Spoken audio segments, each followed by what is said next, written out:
నువ్వు చేసేదంతా సఫలం అవ్వాలంటే నేను చెప్తున్నా, ఖచ్చితంగా వినండి. వాక్యముతో మీ సహవాసం చేయాలి. ఏంతో చేయాలి? నేను ధైర్యంగా చెప్పగలను.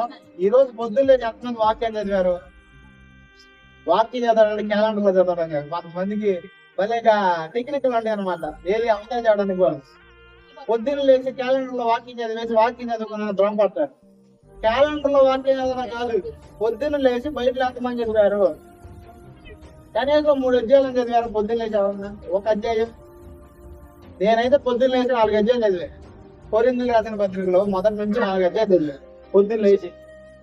ఇప్పుడు నేను రాత్రి పడుకోవడానికి 12 అయింది, లేట్గా పడుకున్నాను. పొద్దున్న ఎన్నింటికి లేచాను? 6ంటికి లేచాను. 6ంటికి లేచి కనీసం చర్చికి వచ్చేంతవరకు స్నానం చేసే వరకు వాకింగ్ చదువుకుంటానే ఉన్నాను. అంటే ఇప్పుడు నేను ఎందుకు చదవాలి? నన్ను అడిగేవాడు ఎవడున్నాడు? ఆదివారం చర్చి ఉంది, వాక్యం చెప్పాలి, ఏ వాక్యం చెప్పాలి నేను ఆలోచించాను కదా. వాక్యం ఎందుకు చదివి తెలుసా? ఖచ్చితంగా